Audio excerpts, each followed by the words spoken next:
ہے چارہ گرے شوق کوئی ایسی دوا دے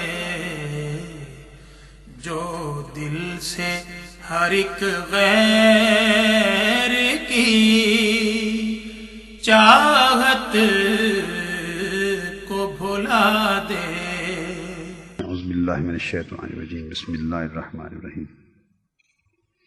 یہاں سے آج میں آپ کو کروا دیتا ہوں شروع۔ تو جب یہ آپ کی آ جائے گی نا بحث توحید الوہیت کی، تو اس توحید کے حقوق کو جس کو آپ عرف عام میں سمجھانے کے لیے پھر عقیدہ توحید کے تقاضے بن جاتے ہیں۔ تو توحید ربوبیت جو ہے اس کے کچھ تقاضے ہیں، اور آگے کچھ توحید الوہیت کے تقاضے اور آئیں گے۔ تو توحید ربوبیت کے جو حقوق ہیں اس پر صرف یہ صفحہ 83 پر ہے، میں آپ کو ریفرنس دے رہا ہوں صفحہ۔ مثلا توحید ربوبیت میں یہ 5 حقوق ہیں، صرف اسی کی عبادت کرنا، صرف اسی کی۔ اب بعض لوگ کیا کرتے ہیں کہ لفظ عبادت کو غلط اطلاق کر دیتے ہیں، یہ نقطہ نوٹ کر لیں۔ ہم کہیں گے ہم صرف اللہ کی عبادت کرتے ہیں، اور بعض ایسے امور جن کا جو بحث میں آئیں گے وہ عبادت نہیں ہوں گے، مگر وہ ان کو عبادت میں غلط طور پہ داخل کر دیں گے۔ جب غلط طور پہ داخل عبادت کریں گے پھر کہیں گے آپ اللہ کے سوا غیر کی عبادت، تو جھوٹا الزام ہو جائے گا۔ تو پہلی بات یہ سمجھ لیں بیٹے کہ خرابی کہاں جنم لیتی ہے کہ بعض ایسے امور ہیں جو عبادت نہیں ہیں، ابھی میں آگے آپ کو وہ پڑھاؤں گا۔ مثلا تعظیم ہے، تعظیم انبیاء اور تعظیم اولیاء، تو بعض امور تعظیم میں داخل ہیں، عبادت میں داخل نہیں ہیں۔ تو وہ جب آپ تعظیم میں داخل کریں گے، تعظیم کو آپ جب داخل عبادت پہلا گھپلا کیا کرتے ہیں کہ جو چیز عبادت نہیں اس کو داخل عبادت کرتے ہیں۔ یہ آپ کو ایک علمی سازش اور بددیانتی بتا رہا ہوں۔ جب داخل عبادت کر دیا اس کے بعد پھر اوپر عبادتیں آیتیں پڑھ دیں، جو اللہ کے غیر کی عبادت کرے وہ یہ پھر ساری آیتیں جڑ دیں۔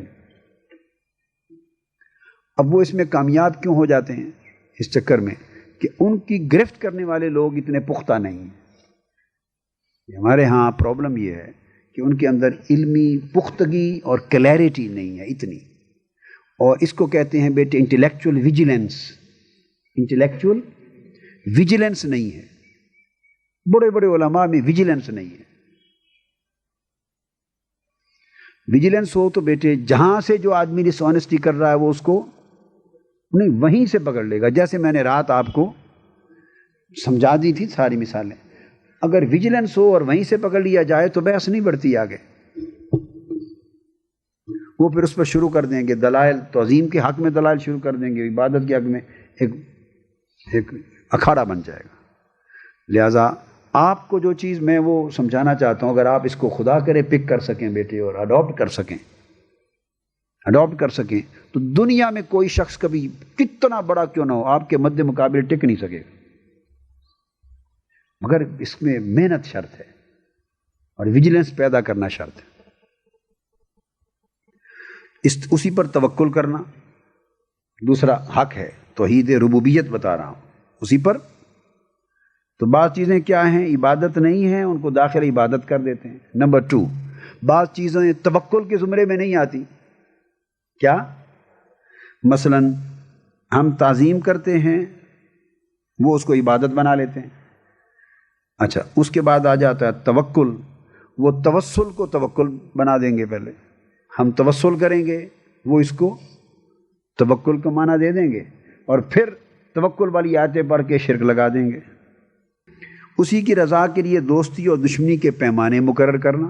ہم جس سے بھی دوستی دشمنی کرتے ہیں، الحب للہ والبغض فی اللہ، الحب فی اللہ والبغض فی اللہ، ہمارے پیمانے وہی ہیں۔ لہٰذا اس پر کسی کو کوئی اسی کی طرف رجوع کرنا، جو رجوع ہے حقیقی معنی میں جو رجوع ہے، وہ رجوع بھی ایک فرع ہے ایک سمجھیں عبادت کی۔ اب متوجہ ہونا رجوع اور متوجہ ہونے میں فرق ہے۔ مثلا اگر ہم مدینہ طیبہ کی طرف منہ کر کے بیٹھے ہیں تو یہ اس رجوع میں نہیں آتا جو حقوق ربوبیت میں سے ہے. یہ تو ایسے ہے جیسے میں آپ کی طرف متوجہ ہو کے بیٹھا ہوں، آپ میری طرف متوجہ ہو کے بیٹھا ہوں. اب یہ توجہ اور رجوع میں فرق ہوا کہ نہیں؟ رجوع جو حقوق ربوبیت میں سے ہے، اور دوسری طرف تو میں حضور غوث پاک کی طرف متوجہ ہوں. حضور غوث پاک اپنے غلاموں کی طرف متوجہ ہیں. ہم داتا صاحب جاتے ہیں تو حضور داتا صاحب کی طرف متوجہ ہو کے بیٹھتے ہیں. ان کی روح اپنے حاضرین کی طرف. اب توجہ کا معنی آپ سمجھ گئے نا؟ توجہ تو سمپل چہرہ کرنا اس طرف، یا اپنے دھیان کو اس طرف کرنا. رجوع جو ہے وہ رجوع تو وہ چیز ہے جو توکل کی نیت سے ہو. رجوع وہ ہے جو رجوع اور توجہ میں فرق کر دیا آپ نے. میں ہر ایک کا آپ کو یہاں اس نے نہیں لکھا، میں اس پہ لکھ رہا ہوں، اس کو یہ دکھائیں. یہ کنٹراسٹ سمجھا رہا ہوں. تو رجوع اور توکل میں فرق آ گیا نا. ہم توجہ کرتے ہیں، وہ رجوع اللہ ہوتا ہے، رجوع، اور ہم ان پر توکل نہیں کرتے. اللہ پر، اللہ کے پیغمبروں اور اولیاء پر ہم ان پر توسل ہوتا ہے. توکل اللہ پہ ہوتا ہے. تو وہ پہ کیا کرتے ہیں کہ پہلے ایک عمل کو غلط معنی دیتے ہیں، جو چیز وہ نہیں ہوتی اسے وہ بناتے ہیں پہلے، ٹھیک ہے، اور پھر اس پر آیتیں حدیثیں جڑ کر. تو عبد الوہاب نجدی یہ سب یہ کچھ ہوا پڑا ہے سارا. توبہ کا یعنی حقیقت معنی میں تو ہے، مگر آگے ایک حدیث ہے جس میں عائشہ صدیقہ رضی اللہ تعالیٰ نے فرمایا رابی نے کہ میں اللہ کے رسول کی طرف توبہ کرتا ہوں. وہ پھر آگے حقیقت اور مجاز کی بات میں آئے گا چیز. حقیقی سینس میں توبہ بھی اللہ کے لیے، آگے صرف اسی کی وجہ سے عمل کی دیواریں استوار کرنا، یعنی بناء عمل انما الاعمال بالنیات. تو جو نیت عمل ہے وہ بھی اللہ کے لیے خالص، نیت عمل کا اللہ کے لیے ہونا. تو کچھ چیزیں ایسی ہیں جنہیں اوائڈ کر سکتے ہیں بلا وجہ اختلافات میں اضافہ اور کیوں کیا جائے. اب یہ بھی ایک نیا اختلاف ہو جائے، ہم نماز کی نیت میں سنت رسول کا لفظ کہنا ہے، دوسرے کہتے ہیں نہیں خالی سنت کہنا ہے. تو اللہ کا شکر، چلو ایک اضافہ اور ہو گیا اختلافات میں، بے حاصل لا حاصل ہے. لہذا ایک ہمارا بیٹے تحریک منہاج القرآن کا ایک اپنا مزاج بھی ہے، اس کو بھی سمجھو. کیا مزاج؟ یہ ہے کہ بلا وجہ اختلاف جس میں حاصل ہی کچھ نہیں، نہ اس کے کرنے سے عقیدے کو تقویت ہے، نہ کرنے سے عقیدے کو نقصان ہے. صرف ایک کسی نے کہہ دیا، دوسرے نے نو کر دیا، جھگڑا شروع کر دیا. یہ جو اذان سے پہلے صلاۃ والسلام پڑھتے ہیں یہ بھی اسی قسم کی ایک شے ہے. ہمارا جو نقطہ نظر ہے وہ یہ ہے کہ پڑھنے میں حرج کوئی نہیں، پڑھنے میں حرج کوئی نہیں، مگر اصل سنت جو ثابت ہے اور دلیل جو قائم ہے، جو آپ کو کتب فقہ میں ملتی ہے یا حدیث سے جو بنیاد بن سکتی ہے، وہ بعد از اذان ہے صلاۃ والسلام. تو یہ پہلے صلاۃ والسلام ضرور پڑھنا ہے. بس اس کے اوپر لڑائی ہے، جھگڑا ہے. آپ اگر بعض جگہوں پر ایسا بھی مسئلہ حل ہو جاتا ہے، اگر کسی کو اسی پر ہی کوئی بہت گرم ہو جائے کہ اچھا اب اس کو جھگڑا کو ختم کرتے ہیں، آج سے یہاں پہلے نہیں پڑھا جائے گا، بعد میں پڑھیں گے. حضور نے فرمایا جو اذان کے بعد صلاۃ والسلام پر اس کو اتنا اجر ہے. اس میں وہ بھی ٹھنڈے ہو جائیں گے. کئی جگہوں پر ٹھنڈے ہو جائیں گے، کئی جگہوں پر نہیں ہوگی. جہاں ہوتے ہیں چلو وہاں تو ٹھنڈک اچھی ہے. تو مقصد یہ ہے کہ ہمیشہ ایک بات ذہن میں رکھیں بیٹے، اپنا موقف مضبوط دلیل پہ قائم کریں، کمزور دلیل پر قائم نہ کریں، اور خالی مباحات کے اوپر جھگڑا نہ کریں.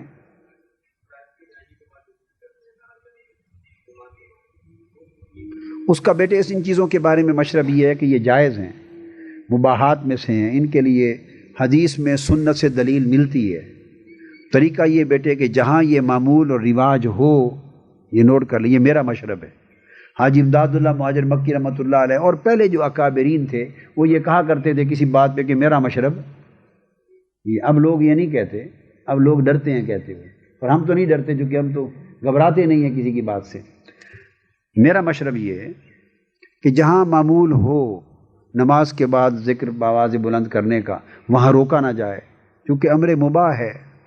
اور اس کے لیے حدیث پاک میں دلیل اصل کے لیے، دلیل سے جب میں کہتا ہوں تو مراد کیا ہے؟ وہ اس طریقے سے تو نہیں کہ اس حیات کے ساتھ، مگر اس کی اصل حدیث پاک سے دلیل اصل پر موجود ہے، لہٰذا جہاں معمول ہو وہاں روکا نہ جائے، یہ بھی فتنہ پیدا ہوگا، جھگڑا بنے گا۔ اور جہاں معمول پہلے سے نہ ہو اور کوئی ایک آدمی فلاں پیر صاحب کا مرید ہے، وہ کہتا ہے شروع کروانا ہے، اور آپ کو پتہ ہے کہ کئی لوگ اس بات کو نہیں سمجھتے، وہاں شروع نہ کیا جائے۔ جہاں پہلے سے معمول نہیں وہاں شروع نہ کروایا جائے، جہاں پہلے سے معمول ہے وہاں۔ تو گویا منہاج القرآن اس عمل کے جاری کرنے یا بند کروانے سے نکل گیا۔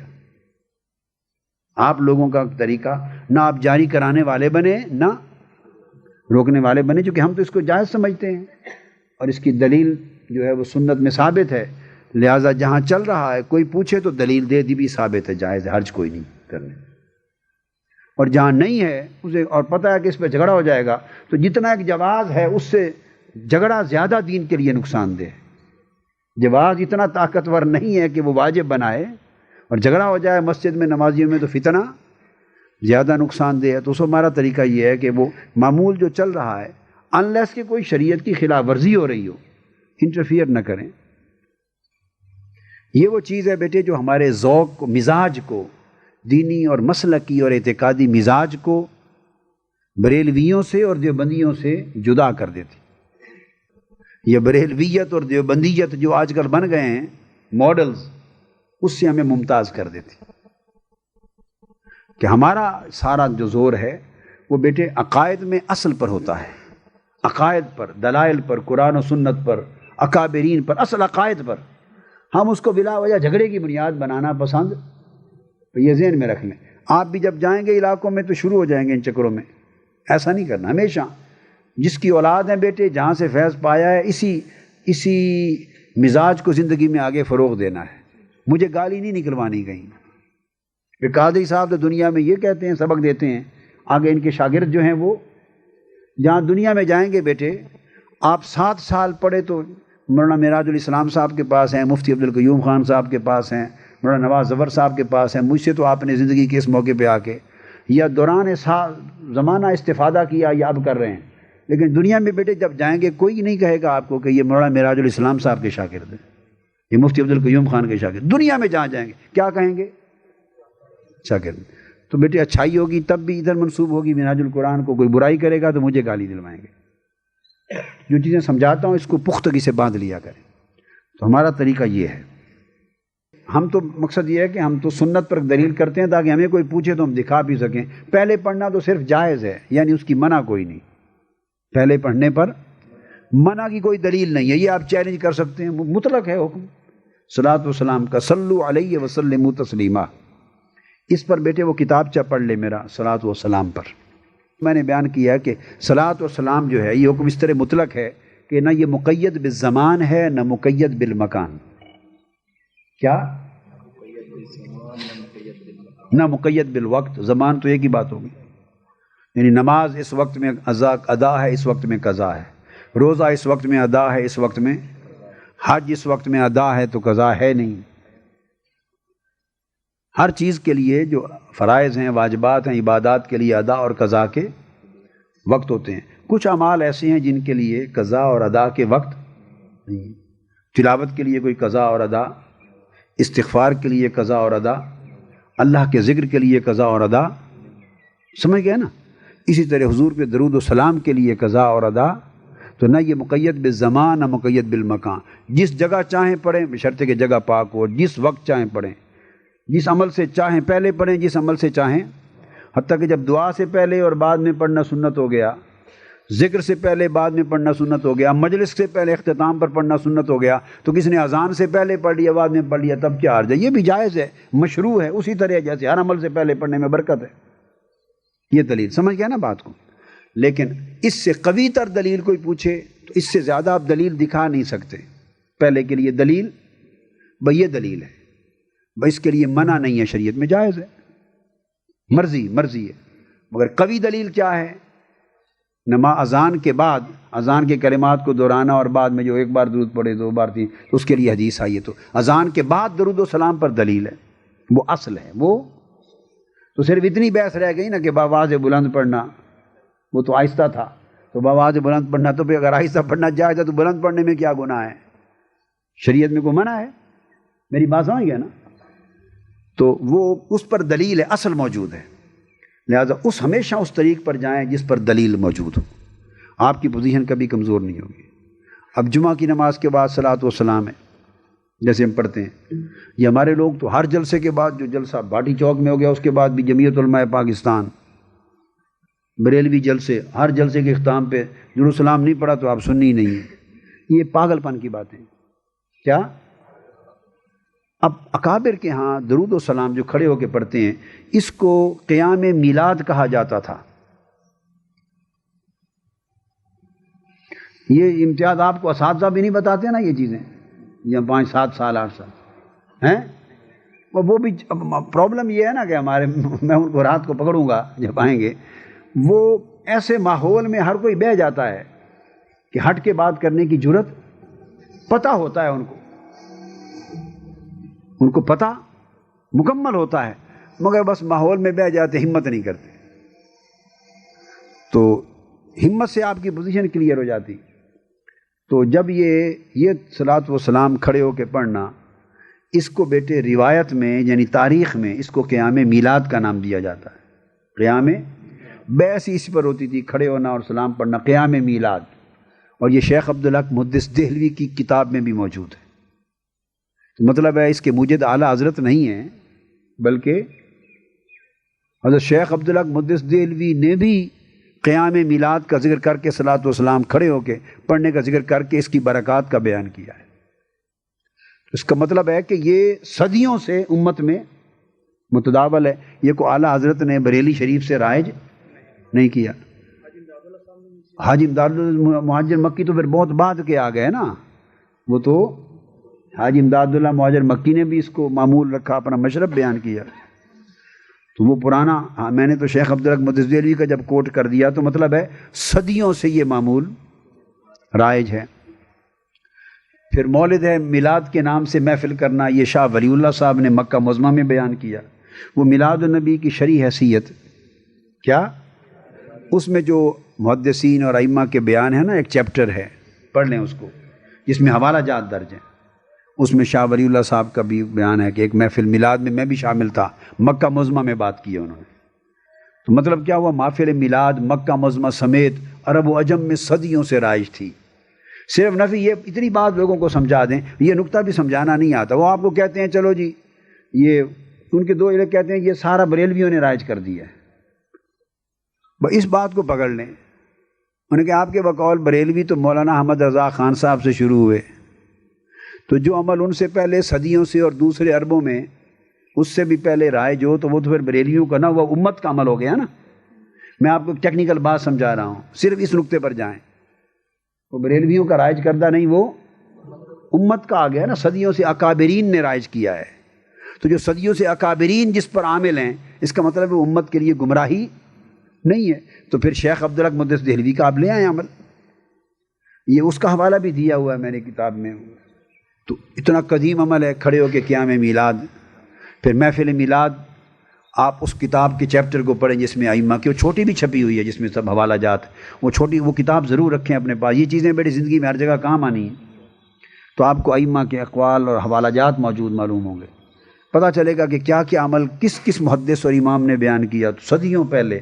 تو پتہ چل گیا کہ یہ معمولات بریلویوں کے ایجاد کردہ، بس اتنی بات واضح ہے۔ اس پر قائم ہو جائیں، ڈٹ جائیں، کہیں کہ اس کا مطلب ہے صدیوں سے آ رہے ہیں۔ کب سے آ رہے ہیں؟ کہتے چھوڑیے، یہ اکابرین امت ہیں، سارے اکابرین امت ہیں۔ کوئی آپ کو کہے گا کہ یہ قرون اولیٰ میں پہلی 3 صدیوں میں دکھائیں، انہوں نے کہا چھوڑیے 3 صدیوں میں دکھائیں، یہ جو کرتے چلے آ رہے ہیں ان سے پوچھئے کہ پہلے 3 صدیوں میں تھا۔ ہم ناقل ہیں صرف، یہ ائمہ ہیں، عوام تو نہیں تھے۔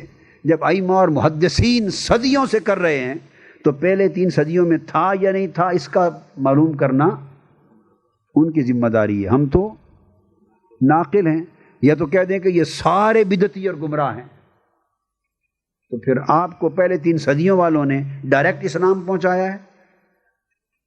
پہلے 3 صدیوں کے لوگوں نے آپ کو اسلام ڈائریکٹ پہنچا۔ آپ کو اسلام اگر انہی کے ذریعے ملا ہے اور ان پر آپ کا اعتماد ہے اسلام کے قبول کرنے میں، تو یہ انہی کا عمل ہے۔ بات کو سمجھ گیا نا بیٹے؟ تو ایک یہ عربی منطق میں بحث کرتے ہوئے پہلے یعنی یہ کہا جاتا ہے کہ ناقل پر دلیل کی ذمہ داری نہیں ہوتی. یہ ایک منطقی اصول ہے. کیا؟ ناقل کے اوپر ذمہ داری صرف حوالے کو پیش کر دینا ہے کہ یہ فلاں نے یہ کیا یا فلاں نے یہ لکھا ہے، بس. اس کے بعد اگلی ذمہ داری کیا؟ اس پر آپ مدعی نہیں ہیں، آپ قائل نہیں ہیں. کیا؟ قائل اور ناقل میں فرق ہے. یہ ایک منطقی بات بتا رہا ہوں. کبھی کبھی آپ کو بتا دیتا ہوں، میں تو اس کو چھوڑ چکا ہوں ذہنی طور پر بھی، منطق کو یوز نہیں کرتا ہوں، مگر قائل اور ناقل میں اصولی طور پہ منطقی طور پہ ایک جو قائل ہے صاحب قول ہے وہ ذمہ دار ہے اپنے قول کا ثبوت دینے کے لیے، اپنے قول کے ثبوت کے لیے وہ ذمہ دار ہے. اور ایک ناقل ہے، اس کی ذمہ داری فقط اس قول کو ثابت کر دینا ہے جس کا وہ ناقل ہے. اب توکل کے وعلی اللہ فلیتوکل المتوکلون کہ توکل تو صرف اللہ پر ہوتا ہے. توکل کے لیے اللہ کے لیے کسی کا توکل تلاش تو نہیں کیا جاتا نا، توکل تو اللہ پر ہوتا ہے جی. اور توسل کا بھی قرآن میں سورہ مائدہ آیت نمبر 35 میں جب فرمایا یا ایھا الذین آمنوا اتقوا اللہ وابتغوا الیہ الوسیلہ،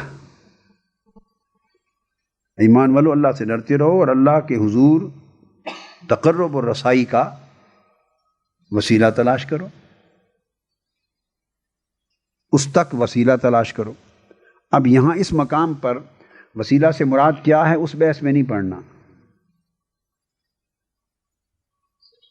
یہ میں آپ کو بیٹے یہ بھی نکتے سمجھا رہا ہوں نا. جب آپ اس مقام پر توکل توسل کے باب میں آئیں گے تو وہ کہے گا اس وسیلہ سے مراد تو ایمان ہے، وسیلہ سے مراد اعمال صالحہ ہیں. آپ پھر اسی لائن پہ چڑھ جاتے. یہی سارے علماء یہی کرتے ہیں اور اسی میں پھڈا پڑا رہتا ہے. وہ کہے گا اس سے مراد یہ ہیں، وہ کہے گا اس سے مراد یہ بھی ہے، جنت کا مقام ہے، وہ کہے گا یہ بھی ہے. بس وہ ایک نئی بحث شروع ہو جائے گی تو اصل چیز رہ جائے گی. آپ سمجھ گئے نا. اب یہ جب علماء کریں گے ہمارے سارے وہ یوں کریں گے. اچھا میں اس کو کیسے ڈیل کروں گا؟ میں اس طریق کو ڈیل نہیں کروں گا، کیونکہ یہاں بحث توکل اور توسل کی ہو رہی کہ کیا توسل شرک ہے؟ توسل شرک ہے. اب توسل سے وسیلہ سے مراد کس چیز کا وسیلہ جائز ہے؟ کہیں مجھے اس سے اس وقت غرض ہی نہیں، مجھے اس سے اس وقت، یہ بات بعد میں کریں گے اگر اس کا موقع آئے گا. جب اس وقت تو بات ہو رہی ہے کہ کیا توسل توکل ہے اور کیا توسل شرک ہے مطلقاً. میری بات سمجھ گئے؟ تو کہہ دیں گے یہ بیٹے میں آپ کو 1000 چیزوں کے نمونے سارے تو مثال میں نہیں دے سکتا، مثالیں تو چند ایک چیزوں کی دے دوں گا، اور مگر اس کو اپلیکیشن آپ نے ہر چیز کے لیے کرنا ہے. ایک راستہ آپ کو علم کا، سوچ کا، تحقیق کا نکال دیا. تو توکل کے لیے تو ہے وعلی اللہ فلیتوکل المتوکلون، اس میں تو کسی اور پر توکل کا کوئی راستہ ہے ہی نہیں سرے سے. ٹھیک ہے. اب توسل کے لیے فرمایا ایمان والو اللہ کا تقوی اختیار کرو، ڈرو اور اس تک وسیلہ تلاش کرو، اس تک. اب وہ وسیلہ سے مراد کیا ہے ہمیں اس سے غرض نہیں، اس سے بحث نہیں ہے.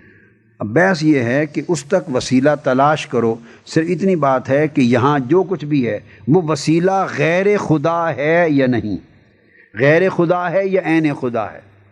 یہ نقطہ آپ سمجھیں. صرف اس بات کو پکڑنا ہے بیٹے کہ جو اللہ تک اور اللہ کے لیے وسیلہ تلاش کرو، تو جس وسیلے کے تلاش کا یہاں حکم ہے، کیا حکم ہے؟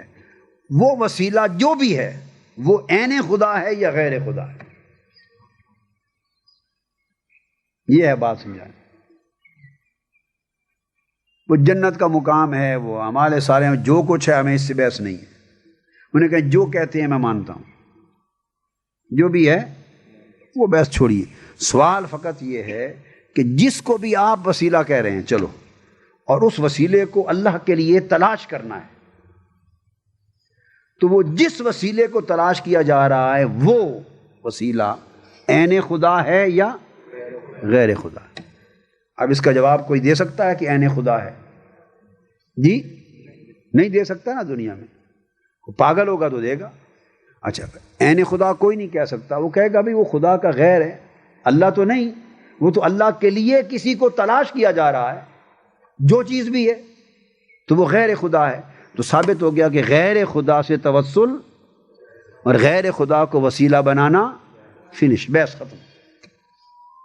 آپ کا کیس ختم ہو گیا، آپ کا کیس ختم ہو گیا. تو یہ ہے نقطہ سارا بیٹے.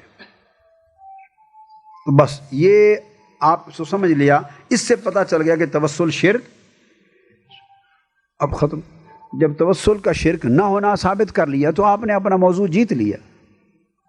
اس کے بعد پھر آگے دوسری بحث آ جاتی ہے، توسل کس چیز کا جائزہ اس کو الگ لے لیں گے.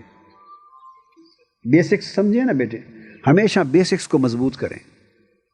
یہ عقائد کے باب میں ہمارے اہل سنت نے عقائد کے علم کو اور اس کا علم کلام اور علم استدلال اس کا کہیں اجرا نہیں ہوا. یہ میں اس لیے کہتا ہوں بیٹے، یہ نہ میرے اساتذہ کے پاس تھا، کیا میں نے اساتذہ سے نہیں لیا، نہ کتابوں میں تھا نہ کتابوں میں ہے، نہیں، یہ کہیں نہیں ملے گا. اس لیے بیٹے کہتا ہوں اس کو حفظ کریں، یاد کریں، اس کو اپنے ذہن میں محفوظ کریں. یہ دنیا میں نہیں ملیں گی چیزیں. اور اگر آپ کے پاس یہ چیزیں ہیں، آپ دیکھو نا، آپ دنیا میں یہ بات مشہور ہے نا کہ مخالفین علماء چوٹی کے جتنے بھی ہوں، انہیں کوئی کہے جی آپ اس بحث پہ جو ان سے فتویٰ لگاتے ہیں، آپ قاضی صاحب سے براہ راست بات کریں. یہ بات دنیا میں اس بات کو شہرت ہے کہ نہیں کہ کوئی سامنے بات کرنے کی جرت؟ کیا یہ بات مشہور ہے کہ نہیں؟ نہیں، مبالغہ کر رہے ہیں، یہ واقعتاً مشہور ہے. کیوں نہیں کرتے؟ وہ کیا کہتے ہیں؟ کیا کہتے ہیں؟ ہار جاتے ہیں. کہتے ہیں استدلال سے ہم کا مقابلہ. تو بیٹے بات یہ ہے، استدلال علم اور بنیاد کے بغیر بھی ہوتا ہے دنیا میں. کوئی ایک آدمی جاہل ہو اور استدلال سے ساروں کو ہرا دے، کبھی ایسا ہوتا ہے؟ کسی کی بنیاد غلط ہو سرے سے، بنیاد، اور وہ استدلال سے ہی علماء کو ہرا دے، کو ایسا ہوتا ہے؟ وہ پاگل تو نہیں بیٹھے ہوئے ہوتے. میری بات سمجھے؟ بات صرف یہ ہے بیٹے کہ اپنا کیس جانتے ہیں، مگر اس کے لیے استدلال کی جو بنیادیں چاہیے وہ نہیں ہیں. یہ شاید وہب اللہ کا، یہ کتابی چیز نہیں ہے. آپ کو مفت میں میسر ہے، اس لیے قدر نہیں ہے آپ کے یہاں. آپ کو مفت میں میسر ہے، 7 سال رہے. یہ چیزیں آپ کو کیسٹوں میں بھی مل جانی تھی. آپ اگر کیسٹیں 1000 2000 3000 ہی سن لی ہوتی نا 7 سالوں میں، تو کہیں نہ کہیں یہ چیزیں مل گئی ہوتی. لیکن چونکہ گھر کی گنگا ہے، پرواہ ہی کوئی نہیں. امتیاز معلوم نہیں ہے، فرق معلوم نہیں ہے کہ کتنی قیمت، قدر و قیمت کی چیز میسر تھی اور 7 سال گزار کے چلے گئے. اب دنیا میں جب چلے جائیں گے پھر اب کون دے گا آپ کو؟ میری بات سمجھے؟ اب بھی خیر بیٹے ہاتھ سے نہیں گیا کہ اب بھی جتنا کچھ ہو گیا، بنیادیں تو میں کر دوں گا آپ کی درست. لیکن زندگی پڑی ہے، کیسٹیں موجود ہیں بیٹے، کیسٹوں میں کسی نہ کسی شکل میں سب کچھ مل جاتا ہے. اس لیے میں کہتا ہوں 5000 6000 اگر کیسٹس ہیں تو بیٹے آپ کا فریضہ ہے کہ زندگی میں ساری سن ڈالو. پہلا فرض آپ کا پیسے کے خرچ کرنے کا یہ ہے کہ اپنی کتابیں اور اپنی کیسٹیں اپنی ذاتی لائبریری بناؤ. سوائے اس کے کہ قرآن مجید کے تراجم رکھ لیے، سیاستہ رکھ لی، حدیث پاک کی، فقہ کی چند ضروری کتب جن کی ہمہ وقت ایک صاحب علم کو ضرورت پڑتی ہے، وہ لائبریری کا بنیادی حصہ بنائیں. علاوہ اس کے ساری زندگی جو خرچ کریں وہ اپنی تمام تصانیف اور اپنی تمام کیسٹ لائبریری بنا لیں. بے شک 5000 کیسٹیں پڑھی ہوں، پھر اس کو سنیں. اس سے زندگی میں ملتا رہے گا. اس لیے بیٹے میں آپ کو کہتا ہوں یہ عرب و عجم میں کہیں نہیں ہے. کیا آپ، اس لیے میں آپ کو زور دے کے بتا رہا ہوں کہ آپ اس کی قدر کو پہچانیں بیٹے. اور زندگی میں آپ کے پاس ایک سمندر ہے، خزانہ ہے. آپ کی مرضی آپ فائدہ نہ اٹھائیں تو کیا کیا جا سکتا ہے؟ وقت گیا نہیں، جو کوتاہی ہو گئی، مگر آئندہ بھی آپ اس سے کون معصوم کر سکتا ہے آپ کو؟ بنیادیں تو آپ کی تھوڑی زیادہ، شناسائی تو آپ کی باقیوں سے زیادہ ہے نا. تو جب یہ کیسٹیں سنیں گے تو آپ کو جلدی سمجھ میں آ جائے گی بات. مگر ہمیشہ زندگی میں معمول بنائیں. مگر صرف کیسٹیں وہ تقریر کے لیے جیسے کیسٹیں رٹ لی، وہ کام نہیں کرنا بیٹے. C60 فلاں نمبر فلاں پڑھا اور اسی میں جملہ یہ بھی کہہ دیا بھئی ذرا پانی گرم لے آؤ، یہ بھی ساتھ کہہ دیا. تقریر جو یاد کی ہوئی ہے، ساتھ یہ بھی کہہ دیا بھی میں مشائخ بیٹھے ہیں، معذرت خواہ ہوں، میں کھڑے ہو کے نہیں کر سکتا تو کرسی پر بیٹھوں، اب نیچے بیٹھے ہیں، معذرت ہے. ساتھ یہ بھی کہہ دیا. ایسی نہیں یاد ہے۔ سننے کا جب میں کہتا ہوں بیٹے تو اس کو سمجھیں، سنیں اور اس کے نوٹس بنائیں، اس کے تو جو کچھ میں نے کر دیا وہ آپ کے لیے کر دیا، آپ کا سرمایہ۔ مگر ایک بات زندگی میں یاد رکھیں، جس سے جو فیض پایا ہے ہمیشہ اس پر وہ اس فیض کے تعلق کو اقراراً بھی اعتماداً بھی قائم رکھیں، بیان بھی کیا کریں، یہ اپنے شیخ سے، اپنے استاد سے، اپنے قائد سے، فلاں سے لیا، اس میں ہمیشہ برکت ہوگی۔ بعض لوگ کہتے ہیں کہ یہ بیان کر دیا تو شاید ہماری عزت کم ہو جائے گی، یہ تو فلاں کا ہے، جو فلاں نہیں، بیان کر دے، اس میں آپ کا بیٹے کریڈیبلٹی اسٹیبلش ہوتی، ورنہ لوگ سمجھتے ہیں دھوکہ باز ہے۔ کیا سمجھتے ہیں؟ دھوکہ باز ہے۔ اگر آپ نے بتا دیا نام لے کے کہ قائد فلاں نے، محترم نے فلاں موقع پر اس چیز کا، کیسٹ کا حوالہ دینے کی نہیں ضرورت بیٹے، آپ نے کہنا ویسے اس نقطے کو انہوں نے اس بیان کیا جو ایسے، حوالہ 2-3-4 جگہ آ گیا تو جب آپ کی کریڈیبلٹی کنوے ہو گئی نا ان کو، بس اب کوئی نہیں کرے گا کیسٹوں کو یاد کیا فلاں کیا، کوئی شکایت ہی نہیں کرے گا۔ جب آپ چھپا کے کریں گے پھر ہر کوئی کہے گا۔ لیکن جب میں کیسٹ سننے کو کہتا ہوں بیٹے تو میرا اس سے مراد اس کو سنیں، سمجھیں اور اس کے اپنے نوٹس بنائیں تاکہ آپ کا ذخیرہ علم بن جائے۔ چلیں اب آگے آ جاتا ہے بیٹے، آپ کو تھوڑا سمجھاتا ہوں حقیقت اور مجاز کی بحث جو ہم نے، جو توحید اور شرک میں کئی جگہوں پر آپ کو کام آئے گی۔ ایک بحث بیٹے بڑی جو پرابلم آتی ہے توحید اور شرک کی ایسی معاملات میں، وہ حقیقت اور مجاز۔ یہ آپ نے معنی میں تو علم المعانی میں بلاغت میں تو پڑھا ہے نا حقیقت و مجاز، مگر اس کی پریکٹیکل اپلیکیشن نہیں پڑھی، پریکٹیکل اپلیکیشن نہیں پڑھی۔ وہ اس کی یہاں میں نے لکھی ہیں کہ 3 ممکنہ صورتیں ہو سکتی ہیں۔ بعض امور ایسے ہوں گے بیٹے جن میں حقیقت اور مجاز کی تقسیم ہو ہی نہیں سکتی، حقیقت اور مجاز کی تقسیم ہو ہی نہیں سکتی، وہ حقیقت ہی حقیقت ہے، وہ مجازن بھی کسی کے لیے ثابت بولے، مثلا عبادت مجازن بھی کسی غیر کے لیے، کسی پیغمبر کے لیے، نبی ولی کے لیے کوئی عبادت کرے اور کہے جی مجازن کر رہا ہوں، یہ نہیں، اس میں کوئی تقسیم نہیں، اس میں سجدہ ہے، عبادت کا حصہ ہے، کوئی تقسیم نہیں۔ بعض ایسے امور ہیں نمبر 2 جن میں حقیقت اور مجاز کی تقسیم تو ممکن ہے، تقسیم تو ممکن ہے مگر تقسیم کی ضرورت نہیں ہوتی،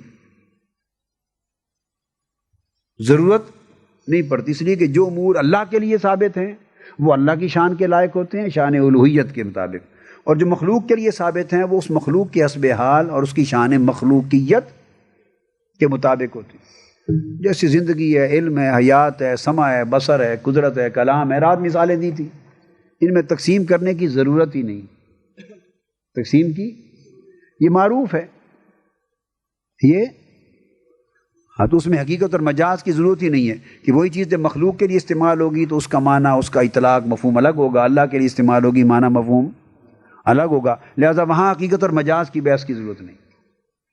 کلیئر ہو گیا؟ ایک نقطہ یہ کہ جہاں حقیقت اور مجاز کی تقسیم ہو ہی نہیں سکتی، وہ مجازن بھی مخلوق کے لیے جائز نہیں، فنشڈ۔ دوسرا یہ کہ جہاں ضرورت ہی نہیں ہے، ہو سکتی ہے مگر کہ وہ ہر جگہ ہر چیز اپنی اپنی جگہ فٹ بیٹھ رہی ہے۔ تیسرا یہ ہوتا ہے بیٹے کہ بعض امور ایسے ہیں جن کا اس بات اللہ کے لیے بھی ہے اور مخلوق کے لیے بھی ہے، مگر وہ اللہ کے لیے اس کا اس بات حقیقی معنی میں اور مخلوق کے لیے مجازی معنی میں، جیسے مالک اللہ بھی ہے اور مالک زمین پر چیزوں کی مخلوق بھی ہے، مگر مخلوق مالک مجازی معنی میں اور اللہ مالک۔ تو بیٹے جب ہم اپنی جائیدادوں، مکانوں، زمینوں کا مالک مجازی معنی میں ہو سکتے ہیں تو رسول پاک صلی اللہ علیہ وسلم ساری امت کی جان کے مالک مجازی معنی میں کیوں نہیں ہو سکتے؟ فنشڈ۔ النبی اولا بالمؤمنین من انفسہم میں وہ ہماری جانوں کے مالک بھی ہو گئے، اس کائنات کے مالک بھی ہو گئے مجازی معنی میں۔ کیا؟ کہ سب کچھ جو حضور کے لیے پیدا کیا۔ مثلا دیکھو میں کہتا ہوں گھر، چھوٹی بیٹی ہے باجی آپ کی سب سے چھوٹی، کیا نام ہے؟ خدیجہ۔ آپ کو پتہ ہے نا وہ میں اس کو کتنا پیار کرتا ہوں، پتہ ہے؟ نہیں پتہ؟ تو وہ میں اس کو کہتا ہوں میری لاڈلی ہے۔ اب میں اس کو کہتا ہوں آپ سارے گھر کی مالک ہیں، میں اسے کہتا ہوں، اسے میں کہتا ہوں آپ میری بھی مالک ہیں۔ اچھا بہن بھائی ہیں، بہن بھائی تو لڑتے ہیں نا جی، وہ تو اس کو وہ مقام نہیں دیں گے جو میں دیتا ہوں. تو میں کہتا ہوں وہ ان سے لڑائی ہوگی، میں کہتا ہوں آپ ان کی بھی مالک ہیں. اب حسن کا بیٹا حماد پیدا ہوا، اس نے کہا یہ حماد کس کا؟ میں نے کہا حماد کی بھی آپ مالک ہیں. اب اس کی بیٹی باسمہ ہوئی، میں نے کہا وہ ابھی ادھر ہے، لندن آئے گی، میں نے کہا باسمہ کی بھی آپ مالک ہیں. ہر چیز کی مالک، جو وہ آپ کہتی ہیں وہی ہوگا. میں اس کو کہتا ہوں یہ سب میرے جملے ہیں. اب یہ سارا کچھ کیا معنی ہے اس کا؟ کیا معنی ہے مجاز؟ اب یہ کر دیں کہ اس کا مطلب ہے ہماری وراثت وہی سے ختم ہو گیا. اگر حسن میرے ساتھ جھگڑا شروع کر دے اور حسین، اس کا مطلب ہے ہماری وراثت ختم، ہر چیز کی یہ مالک، ہم کیا ہوئے؟ کچھ سوچنے کی بات، کوئی تک بنتا ہے؟ میری بات سمجھے نا؟ بس بیٹی حیرت کی بات ہے کہ بڑی عام سمجھنے والی چیز ہے. لوگوں کی عقل اتنی معاف ہو گئی ہے کہ جہاں محبت ہوتی ہے، جس کو آدمی محبوب بناتا ہے، پیار کرتا ہے، تو وہ مجازن پیار کرنے والے کی ہر چیز کا وہ مالک ہو جاتا ہے. تو جب اللہ نے حضور علیہ السلام کو سب سے بڑا محبوب بنا لیا تو جو کچھ خدا کا ہے حضور سب کچھ مالک ہو گئے. اب میری بات کو سمجھے، نکتہ سمجھ گئے؟ یہ عقیدہ کلیئر ہو جاتا ہے جب اللہ نے حضور کو اپنا محبوب بنا لیا. تو پھر جو کچھ اللہ کی ملک ہے حضور اس کے. تو اعلیٰ حضرت کا ایک شعر ہے، میں تو مالک ہی کہوں گا. اعلیٰ حضرت کا بیٹے میں ایک بات بتاؤں، جو فہم ہے، کیا عقائق میں جو فہم ہے آپ کا، اور جو ادراک ہے، اور جو استنباط ہے، اور اس کا جو یہ آپ یقین جانیے، میں اللہ کی عزت کی قسم کھا کے کہتا ہوں کروڑوں علماء بڑے سے بڑے اس پائے کا فہم نہیں رکھتے. یعنی ان کے ادراک اور فہم میں نے غلطی کبھی نہیں دیکھی. صرف ذرا فتویٰ کے معاملے کو ایک طرف رکھ لیں، وہ بھی ہمارا ایک رائٹ ہے کہ ہم سمجھ گئے نا کیا اس میں ذرا اسباب ہیں، اس کے بھی اسباب تھے، ایک بہت بڑی حالات تھے، اسباب تھے، دباؤ تھا، گستاخی بے ادبی کی ایک بہت بڑی لہر تھی، کچھ مزاج کی شدت، کچھ حالات کی شدت نے جو فتویٰ ہے ان کا وہ ذرا فتوے میں سخت ہے. فتوے میں اب یہ جو مولوی ہیں ہمارے لوگ جو جھگڑا کرتے ہیں، یہ اعلیٰ حضرت کو مانتے نہیں تو بے وقوف ہیں. بھئی اگر فتویٰ میں کسی بات پہ ہم اتنے سخت نہیں ہیں جتنے وہ سخت ہیں، تو اس سے یہ معنی کہاں نکل آیا کہ مسلک اعلیٰ حضرت کا اور ہے اور ان کا اور ہے، مسلک میں اختلاف؟ یہ تو جہالت اور بدتینتی کی بات ہو گئی نا. کیا یعنی مسلک میں اپنے مسلک اور اعلیٰ حضرت کے مسلک میں ایک رتی برابر فرق، کروڑوں رتی کے کروڑ میں سے کبھی فرق نہیں دیکھتا. میں خود نہیں دیکھتا تو حیرت کی بات ہے دوسرا کہے بھائی ان کا مسلک مختلف ہے، پاگل ہیں. اس لیے کہ وہ بڑے محقق ہیں اور مخالفین نے ان کو بدنام کیا ہے.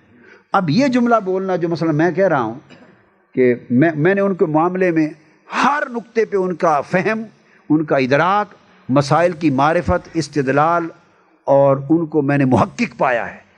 اب یہی ایک جملہ لے لیں، اس سطح کا جملہ کبھی کسی کی زبان سے سنا؟ ان کو اتنی علمی قوت بھی نہیں کہ وہ اس طرح کا جملہ ہی بول لیں، کیونکہ اس جملہ بولنے کے لیے بھی بیٹے ایک بہت بڑا بیک گراؤنڈ اور فہم چاہیے. تو جس طریقے سے وہ اعلیٰ حضرت کو پیش کرتے ہیں، وہ نبی بنا کے کوئی پیش کرے گا تو مروائے گا ہی نا، یا نعت خوان بنا کے پیش کریں گے، یا امام اعظم کی طرح امام اور ہم مقلد ہیں اس طرح بنا کے پیش کریں، ایگزیجریٹ کر دیں گے یا اپنے فرقے مسلک کے بانی بنا کے پیش کر کے ہم ان کے مسلک پر ہیں. جب اس طرح کے جملے احمقانہ بولیں گے تو پھر مروائیں گے نا آپ. کبھی ایسا نہ کریں. کیا یہ نہیں. اور اگر آپ بڑی دیانت اور بیلنس طریقے سے بات کریں اور کتنی طاقتور بات کر دیں، کسی کی مجال ہے آپ کے سامنے کوئی ٹک سکے؟ ہم اعلیٰ حضرت کے لیے ہمیشہ بڑی طاقتور بات کرتے ہیں، اس میں جب کرتے ہیں کوئی گرفت نہیں کر سکتا. تو یہ لوگوں کا یہ وکیل نالائق ہیں جو کیس خراب کرتے ہیں. تو وہ اس میں حقیقت اور مجاز ہوتا ہے بعض چیزوں میں. یہ رات جس کو ہم بیان کر رہے تھے، خلق کی بات ہوئی تھی نا، آیت پڑھی تھی، وہ دیکھیے اس میں 88 صفحے پر، الا لہ الخلق والامر. خلق اور امر سب اللہ کے لیے، خلق اور امر اللہ کے لیے. اور دوسرے مقام پر سورہ آل عمران میں فرمایا انی اخلق لکم من الطین کہیئۃ الطیر، میں تمہارے لیے مٹی سے پرندوں جیسی چیزیں پیدا کرتا ہوں، مخلوق خلق کرتا ہوں. عیسیٰ علیہ السلام نے فرمایا انی اخلق، میں پیدا کرتا ہوں خلق سے. ادھر فرمایا کہ خلق صرف اللہ کے لیے، تو قرآن میں آ گئی نا. تو اب کیا معنی ہوا؟ اللہ کے لیے لفظ خلق کا استعمال حقیقت کے معنی میں، عیسیٰ علیہ السلام کے لیے استعمال مجاز. یہ بات. اسی طرح آپ کا فرمانا ہنالک دعا زکریا ربہ قال رب ہب لی من لدنک ذریۃ طیبہ. کہ اللہ تعالیٰ مجھے پاک اولاد عطا کر، ہب لی، پاک اولاد عطا کر، وہب اللہ کی شان ہے نا. یہ آل عمران میں اور سورہ مریم میں جب جبرائیل امین آئے، فرشتہ آیا تو حضرت مریم کو کہا قال انما انا رسول ربک لاہب لک غلاما زکیہ، میں تمہیں پاک بیٹا عطا کرنے آیا ہوں. جبرائیل امین نے کہا. کیا ایک ہی لفظ کو میں دو استعمال بتا رہا ہوں، تو وہاں حقیقت اور یہاں بس اس طرح کی. بیٹے آپ 2-3 ساری آیتیں یاد رکھ لیں تو آپ کا کام چل جائے گا. بس ان کا استحضار ہونا چاہیے تاکہ آپ کنسیپٹ کلیئر کر سکیں. اور ایک طریقہ سیکھیں بیٹے، جو خطاب جب کریں، میرا جو طریقہ آپ دیکھتے ہیں نا کئی سالوں سے، کہ میں 5ویں گیئر میں آ جاتا ہوں، 4تھے میں آ جاتا ہوں، 3رے میں آ جاتا ہوں. نہیں، اس میں پہلے گیئر سے لے کے 5ویں گیئر تک وقت موقع محل کے مطابق اپس اینڈ ڈاؤنز ہوتے ہیں، مگر میرا انداز سمجھانا ہے. ایک بیٹے یہ جو عادت لوگ بچوں نے ڈال دی، میں نے دیکھا کہ ابھی سے کرسی پر بیٹھ کے خطاب کرتے ہیں. یہ کام بند کر دیں، آرام کریں اپنے اوپر. بیٹے سمجھیں، ہمیشہ وہ ہمارا کزن ہے ایک صبغت اللہ، کیا وہ چھوٹا سا ہوتا تھا، چھوٹا سا. تو ہمارے چچا جی جو ہیں نا، اس کے والد، ان کے ملنے والے کوئی دوست، تحصیلدار، میجسٹریٹ، ان کے کلیگ جب ملنے آتے تھے، وہ گھر پہ نہیں ہوتے تھے، یہ چھوٹا سا پتلا دبلا چھوٹا سا تھا. تو جب ملنے آتے تھے تو وہ مل کے تو کہتے ابا جی گھر پہ نہیں ہے. اس کے بعد ان سے کہتا کہ جی کوئی حکم میرے لائق ہو، کوئی خدمت میرے لائق. وہ ہنستے تھے، بھائی اتنا سچ ہے تو کوئی حکم میرے لائق اور خدمت میرے لائق. ہنستے کیوں تھے؟ مطلب عمر تھوڑی تھی اور بات بڑی کرتا تھا. اب مثال آ گئی نا سمجھ. اب یہی بات سمجھانا چاہتا ہوں کہ ابھی آپ بیٹے، آپ کا مقام یہ نہیں ہے کہ آپ خطاب کے لیے جائیں اور کرسی پر ڈھک کے بیٹھ جائیں. یہ لوگ اس کو برا محسوس کرتے ہیں، لوگ اس کو برا محسوس. ہمیشہ کھڑے ہو کے، آپ نے دیکھا میں نے 90s تک کھڑے ہو کے خطاب کیا. کیسٹیں دیکھتے ہیں کہ نہیں؟ کس سن میں شروع کیا بیٹھ کر؟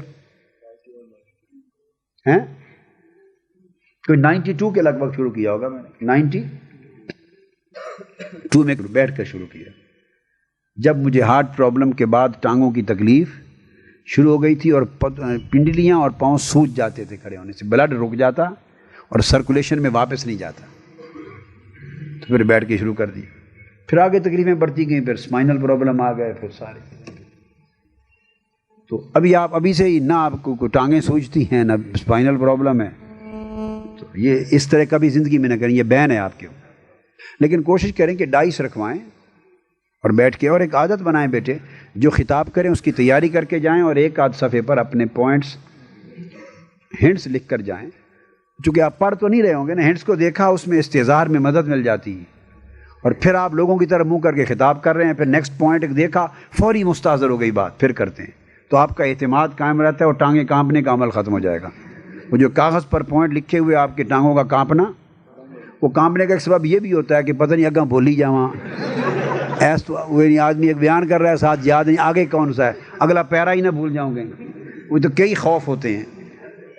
جب اگر آپ پیپر پر لکھا ہوا ہے پوائنٹس تو آپ کو خطرہ نہیں، چونکہ پوائنٹ کا ایک لفظ، 2 لفظ بھی آپ نے ایک جملہ بھی دیکھ لیا تو پورا مضمون یاد آ گیا کہ نہیں. پھر ایکسٹمپور بیان، یہ میں نے حسن کو سکھایا، بتایا. میں سکھانے کا ٹائم تو نہیں ملتا، مگر صرف اتنی ہدایت دے دی جتنی آپ کو دے دی، بس اس سے بھی کم ٹائم میں دے دی. خود تیار کرتا. میں نے کبھی نہیں تقریر لکھوائی ان کو، کیا کبھی نہیں، ٹائم ہی نہیں ہوتا. جب موضوع ہوتا پوچھتا، میں نے کہا بیٹے کتابیں بھی موجود ہیں، کیسٹیں موجود ہیں، منگوائیں، اپنے اوپر بیٹھیں، تیاری کریں اور اللہ خیر. کبھی میں انوالو نہیں ہوتا، کبھی. تو اب یہ میں نے 1-2 بار سنا ہے، میں نے لندن میں سنا، 1-2 اور جگہوں پر موقع ہوا، تو پھر یہ ایکسٹمپور وہ سیدھا ہائی پچ پر جانے کی بجائے آرام سے آہستہ، پھر اونچا، آہستہ اونچا، اس طرح تو کنٹرول کر کے چلے. پھر آپ آہستہ بولتے ہوئے اونچا نیچے جائیں گے پھر بھی ٹانگیں نہیں کانپیں گی، تو کہ گاڑی کو یک رخت 5ویں گیئر پہ ڈال دیں تو وہ کانپنے لگ جاتی ساری، ٹھیک ہے، ببلنگ کرتی ہے، تو آپ ببلنگ کرتے ہیں۔ میں نے ایک مرتبہ اسکوٹر چلایا، کبھی چلایا نہیں تھا زندگی میں پہلی بار، کیا آپ کا ایسا ہوتا ہے، چلایا اسکوٹر یک رخت وہ 5واں گیئر چوتھا چڑھ گیا، وہ اسکوٹر اوپر کھڑا ہو گیا، میں نے قابو رکھا، اللہ کا شکر میں گرا نہیں، وہ اوپر کھڑا ہو گیا، پھر میں نے اس کو آرام سے نیچے لایا، پھر چلا لیا اسکوٹر، یعنی میں گرا نہیں ہوں مگر کنٹرول کر لیا۔ تو جب 5واں گیئر لگاتے ہیں تو اس طرح کا معاملہ ہو جاتا ہے۔ جب آپ آرام سے بات کریں گے اور گریجولی اوپر جائیں گے نیچے آئیں گے تو پھر یہ بھی آپ کو چلو تھوڑا فن تقریر کی بات بھی اصولی سمجھا دی بیٹے ہیں، اور موضوع کا دائرہ جو رکھیں اس کی تیاری جب کریں گے نا بیٹے آپ، پھر آپ دائیں بائیں بھی نہیں گھومیں گے، تیاری نہیں ہوگی پھر آپ چکر چلائیں گے دائیں بائیں، خراب کریں گے پوزیشن۔ کبھی زندگی میں نصیحت لا کر تیاری کے بغیر نہ جائیں، اور ایک پیپر پہ اسٹڈی کریں، تیاری کی جتنے ٹائم کے لیے چاہیے مواد تیار کریں، پوائنٹس، کوئی واقعہ بھی کوڈ کرنا ہے تو اس کو بھی ایک لفظ لکھ لیں، ہر چیز لفظوں کی شکل میں تھوڑا تھوڑا لکھ لیں تاکہ ایک سرسری نظر ماری فوری استحضار آ جاتا ہے۔ یہ کاغذ مدد دیتا ہے، اس سے فوائد ہوتے ہیں، پھر موضوع کے اندر آؤٹ لائن میں رہتے ہیں، آؤٹ لائن اس پہ لکھی ہوگی نا، آؤٹ لائن میں رہتے ہیں، اور کھڑے ہو کے کرے بیٹے، ہاتھ ہوت نہیں چموانے۔ کیا ایک اور بری عادت ہے، آپ کے اساتذہ ہیں جامعہ میں، انہوں نے آپ کو پڑھایا ہے، آپ میں سے کوئی اچھا مقرر بن جاتا ہے، خطیب بن جاتا ہے، وہ بھی بلائے ہوئے ہیں یہ بھی بلائے ہوئے ہیں۔ ایسا واقعہ بھی ہوا کہیں کہ آپ کے سینئر استاد ہیں پڑھانے والے، وہ اسٹیج پر بیٹھے ہیں، ایک بچہ شاگرد ہے، وہ اچھی تقریر کرنے لگ گیا، اچھا خطیب اور مقرر بن گیا، 1.5 گھنٹہ پوری تقریر جھاڑ دی ساری، اور پوری تقریر میں اپنے استاد محترم بیٹھے ہیں، ان کی کوئی تعارف میں 2 کلمے ہی نہیں بولے، ہم ان کے شاگرد ہیں اور انہی سے اکتفا فیض کیا۔ اخلاق کی ایک انسانی ذمہ داری ہے، وہ ذکر ہی نہیں کیا، 2 گھنٹے تقریر کر کے نعرے مارے لگوائے اور کر کے فارغ، اس کے بعد انہی کو کہتا ہے السلام اجازت جی مجھے آگے جانا ہے ذرا، انہوں نے پکڑ کے بعد اس کو بٹھا لیا، تیری میں سنی ہے 2 گھنٹے میری بھی سن۔ مقصد بات کا یہ ہے، وہ بلکہ وہ تو انہوں نے یہ کہ اگر میں اس موقع پہ ہوتا تو میں انہیں کہتا کہ اٹھا کے اس کو نیچے پھینک دو، اٹھا کر، یہ بے حیائی ہے، یہ بے حیائی ہے۔ ہمیشہ استاد کی عزت کرو بیٹے۔ میرے استاد جنہوں نے مجھے پڑھایا جتنا، وہ آج بھی آتے ہیں نا یہاں مجھے ملنے، تو میں تیزی سے نکل کے ان کے جوتے اٹھا کے سامنے ان کے رکھ کے پہناتا ہوں آج بھی، نمبر 1۔ اور میں نے، آپ حیران ہوں گے، اللہ کا شکر ہے اور اس کی بڑی رحمت ہے، میرے دل اور ذہن میں بھی کبھی یہ فطرہ نہیں آیا کہ میں کہاں ہوں اور یہ کہاں ہے، نہیں آیا۔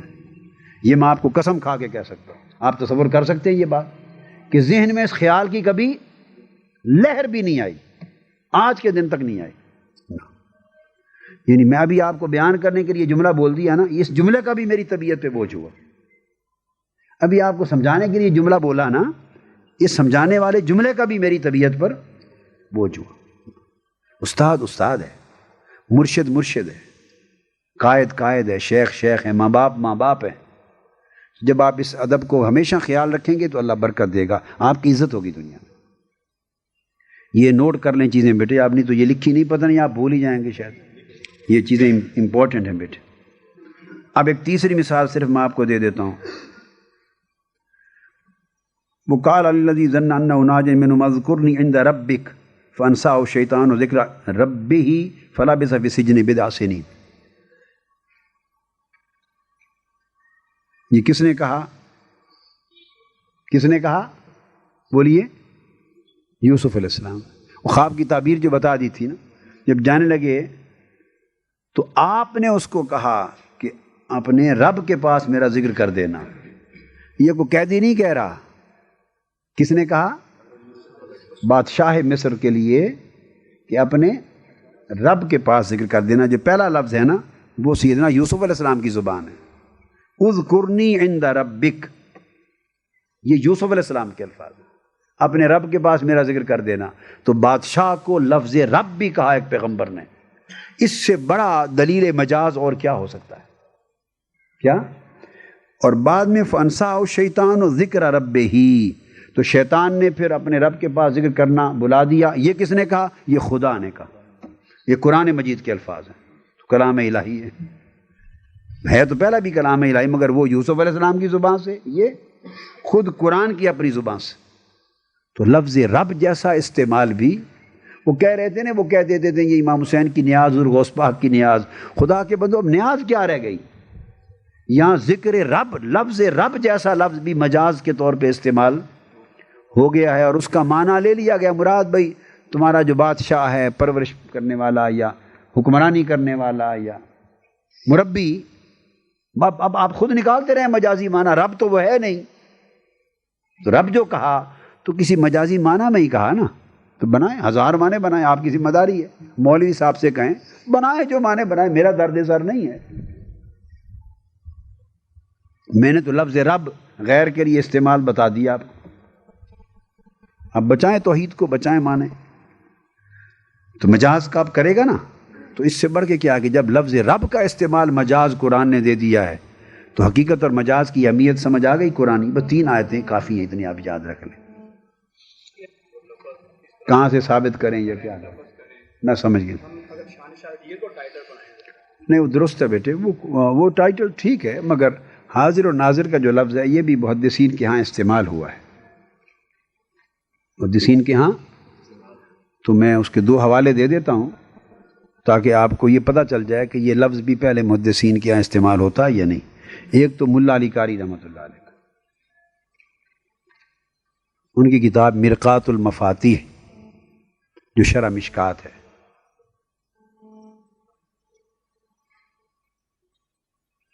اس کے اندر انہوں نے یہ کلمات لکھے ہیں قیامت کا حوالہ ذکر دیتے ہوئے یا اس دنیا کے لیے کہ انہو حاضر، غالباً پڑھیں اس میں مجھے اب وہ، چونکہ اب یہ تو ایسی چیزیں اب ڈیل نہیں کرتے ہیں نا، بہت مدت پہلے انہو حاضر ناظر فی ذالک الارض الاکبر، کہ حضور علیہ الصلوۃ والسلام اس ارض اکبر یعنی پورا جو مشہد ہے اس میں حاضر و ناظر، یہ اصطلاح ملا علی قاری نے خود استعمال فرمائی، یہ نکال لیا آپ نے، حاضر و ناظر اکٹھی اصطلاح استعمال فی ذالک الارض الاکبر، مرقات المفاتیح۔ تو میری کسی جگہ پر کتابوں میں اس کا حوالہ پورا مل جائے گا، نکال کے پورا رکھ لیں۔ 1 نمبر 2 ملا علی قاری کی شرح شفا، ملا علی قاری کی ہی شرح شفا شریف، جہاں اس یہ بحث ہے وہ بھی دیکھ لیں، صفحہ اس کا 117 ہے، غالباً جلد 2 میں یا کیا، قدیم مصری نسخہ، بڑی پرانا ہے اس کا۔ اس میں انہوں نے فرمایا بھئی گھر جب داخل ہو تو قرآن مجید میں ہے نا گھر والوں کو سلام کہو، تو وسلموا علی اہلہا، اس کی بحث پھر حدیث پاک کو بھی ساتھ لا کر اس کی شرح بیان کر رہے ہیں شفا شریف کے اس مقام پر۔ آگے کہتے ہیں فَإِن لَمْ يَكُنْ أَحَدٌ فِي الْبَيْتِ، اگر آپ گھر میں جائیں تو کوئی بھی گھر میں موجود، فَإِن لَمْ يَكُنْ أَحَدٌ فِي الْبَيْتِ فَقُلِ السَّلَامُ عَلَى النَّبِيِّ صلی اللہ علیہ وسلم فَإِنَّ رُوحَهُ حَاضِرٌ فِي بُيُوتِ أَهْلِ الْإِسْلَامِ، جب آپ گھر میں جائیں اور گھر میں کوئی بھی موجود نہ ہو، گھر خالی ہو، تو چپ نہ کر جائیں، پھر حضور علیہ السلام پر سلام کہیں، اپنے گھر میں بھی حضور علیہ السلام پہ سلام کہیں۔ اس پہ فرمایا دلیل کیوں کہ فَإِنَّ رُوحَهُ حَاضِرٌ فِي بُيُوتِ أَهْلِ الْإِسْلَامِ، کہ اہل اسلام کے گھر میں حضور علیہ السلام کی روح پاک حاضر ہوتی ہے۔ یہ ملا علی قاری کے 2 ریفرنسز آگے نا۔ تیسرا شیخ عبدالحق محدث دہلوی رحمۃ اللہ علیہ نے وہ حوالہ نکالنے، اس میں بھی فارسی میں آپ نے حضور علیہ السلام کے لیے حاضر و ناظر کے الفاظ کو استعمال فرمایا۔ اب یہ صرف حوالے اس لیے دیے میں نے کہ جو آپ کے بھائی نے پوچھا کہ یہ اصطلاح استعمال کرنے میں شواری ہوتی ہے کوئی دلیل، تو صرف اتنا کافی ہے، انہیں کہیں کہ معنی تو شاہد کا ہے یہ، مگر یہ کہ کوئی اعتراض کرے کہ یہ ٹرم جو ہے وہی بات جیسے میں نے پہلے کہا ملاج، وہ چیز کہ شاید اعلیٰ حضرت نے یا کوئی بریلویوں نے یہ ایجاد کی ہے، کہ آپ صرف اتنا ثابت کر دیں کہ ان کی ولادت سے صدیوں پہلے عام عوام الناس نہیں، ائمہ محدثین جو معتمد ہیں، جن کے ہم تمام تلامذہ ہی بنتے ہیں، جن کے ذریعے علم حدیث پہنچا، انہوں نے بھی اس اصطلاح کو لکھا ہے، جس کا مطلب یہ ہے کہ یہ اصطلاح ان کے زمانے میں بھی اہل علم کے ہاں اور ان سے پہلے بھی اہل علم کے ہاں متداول تھی۔ اتنا ثابت کرنا کافی ہوتا ہے۔ صرف ہمیشہ سمجھاتا ہوں، نقطہ سمجھیں، اپنے اوپر ذمہ داری متعین لیں. کیا مخصوص پہلے جو بات ہو رہی ہے اس کو متعین کر لیں. میں بار بار اس پر زور دے رہا ہوں. جب اصطلاح کی بحث کریں تو اس کو بعض اوقات ایسا ہوتا ہے کہ خود اس کے منہ میں ڈال دیتے ہیں لفظ. آپ کا کیا خیال ہے یہ اعلیٰ حضرت نے یہ کو بریلویوں نے وضع کیا ہے اصطلاح؟ یہ طریقہ میرا سمجھے نہیں. آپ کیا کہتے ہیں یہ بریلویوں نے حاضر ناظر کی اصطلاح وضع کی ہے؟ ائمہ محدثین میں پہلے متداول نہیں تھی یہ حضور کی جان میں؟ وہ فوری کہے گا ہاں یہ بریلویوں نے بنائی ہے، پہلے کہیں نہیں تھی. بس اس کا ایک دعویٰ آپ نے نکلوا لیا نا اس کے منہ سے، جسٹ ٹو میک ہم اسپیسیفک. اس لیے میں نے کہا کبھی خود اس کے منہ میں بات ڈالنی پڑتی ہے. آپ کیا کہتے ہیں بھئی یہ بریلویوں نے، بریلی شریف سے یہ اس طرح گڑی ہوئی ہے، پروڈکشن ہوئی ہے اس کی، اعلیٰ حضرت نے بنائی ہے، بریلویوں نے بنائی ہے، ہم نے ہندوستان میں بنائی ہے اس طرح. پہلے ائمہ محدثین کے ہاں یہ متداول نہیں تھی. خود اسے کویسچن کریں، کہیں بتائیں، جواب دو. اگر وہ خود کہے ہاں جی پہلے بھی تھی تو اس کا اپنا اعتراض ہی ختم ہو گیا، تو موت ہو گئی نا. اگر خود کہہ دے کہ نہیں پہلے بھی تھی تو پھر اس کا مطلب ہے یہ بریلویوں کی بات نہیں. پہلے تو بریلوی نہیں تھے نہ دیوبندی تھے، پہلے تو ائمہ محدثین اکابرین اہل سنت تھے. اس کا مطلب ہے امت کے اکابرین اور اہل علم میں پہلے سے یہ چلا رہا. اور اگر جواب دے نہیں جی ہاں بریلویوں نے بنائی ہے، بس 2 حوالے نکال کے دے دیں پہلے فنش. تو آپ جب اسپیسیفک ہوں گے اور یہ اسپیسیفک کروا لیں گے اور اسپیسیفک بات پر دلیل دیں گے، بس آپ کا کیس 2 منٹ میں آسان ہو جائے گا. یہ ایک آپ کو میتھڈولوجی دے رہا ہوں، ایک ٹیکنالوجی ہے. یہ کیا جیسے کمپیوٹر ٹیکنالوجی ہے فلاں، یہ ٹیکنالوجی دے رہا ہوں، علمی ٹیکنالوجی. اس کو یہ بھی بہت جگہوں پر عالم ما کان و ما یکون کی اگر اس طرح کی چیزیں آئیں تو اس میں بھی محدثین کے یہاں اس کا ذکر ملتا ہے. آپ کو مسلم شریف میں، مسلم اور حدیث میں متفق علیہ حدیثیں ملیں گی. بنیاد تو یہ عالم ما کان و ما یکون کی بنیاد تو یہ ہے کہ جس میں حضور السلام نے ایک روز ممبر پہ کھڑے ہوئے اور حدیث کے الفاظ ہے فاخبرنا بما هو کائن الی یوم القیامہ. فاخبرنا بما هو کائن الی یوم القیامہ. وما یکون آ گیا کہ نہیں؟ وما یکون آ گیا. اور دوسری حدیث ہے حضور السلام نے، بخاری اور مسلم میں یہ متفق، حضور السلام کھڑے ہوئے اور آپ نے فرمایا فاخبرنا عن بدء الخلق حتی دخل اہل الجنت منازلہم و اہل النار منازلہم فحافظہ من حافظہ ونسیہ من نسیہ. تو حضور علیہ السلام نے ہمیں بدء خلق کی ابتدا سے لے کر قیامت میں جنتیوں اور دوزخیوں کے جنت دوزخ میں داخل ہو جانے تک جو تھا وہ بیان فرما دی. پھر آپ اس کے بعد جو تفاسیر بھی دیکھیں گے نا کچھ آپ کو، تو تفسیر خازن میں اور تفسیر بغوی میں الرحمن علم القرآن خلق الانسان علمہ البیان، اس تفسیر کو دیکھیں گے ان میں، تو اس میں حضور علیہ السلام کو جو علمہ البیان اور علم القرآن، اس کے تحت چونکہ قرآن طبیان لکل شیء ہے، طبیان تو اس میں انہوں نے حضور کو بھی مراد لیا ہے. الرحمن علم القرآن، حضور کو قرآن سکھایا، حضور کو بیان سکھایا.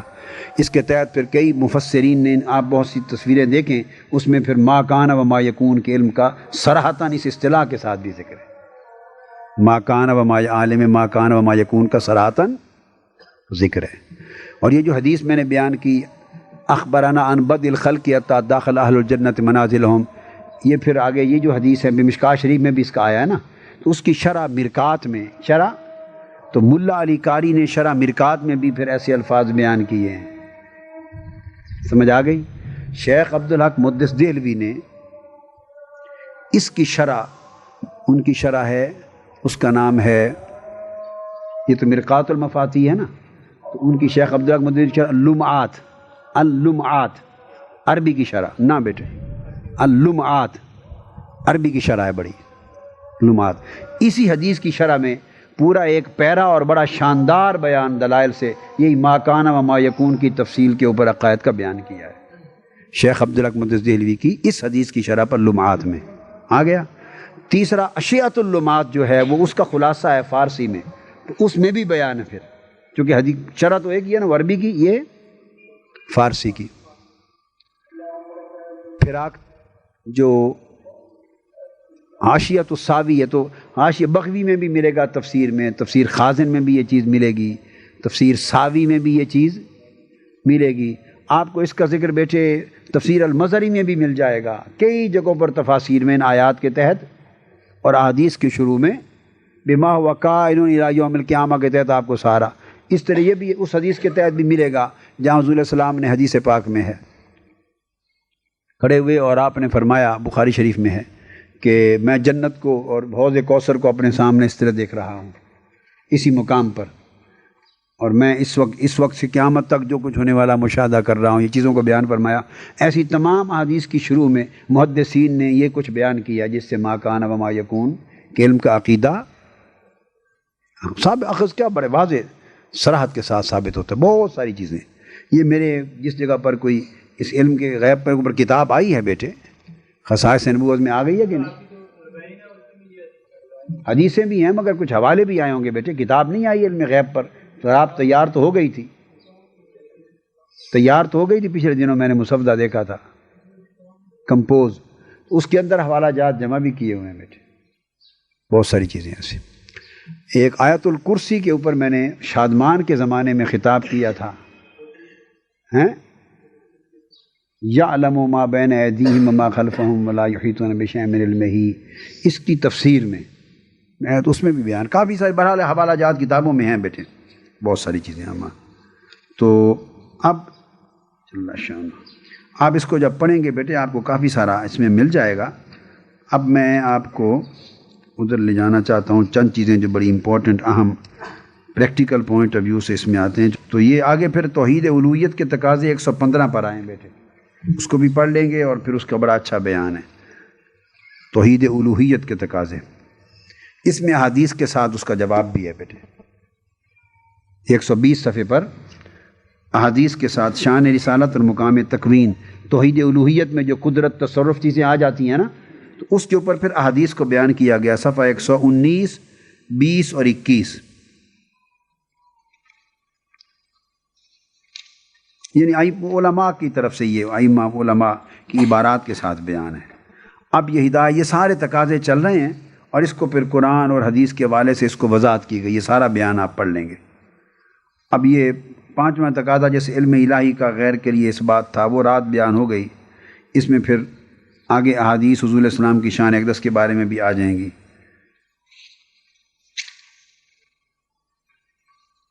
یہ ساری احادیث ہیں، آپ اس کو پڑھ لیں گے۔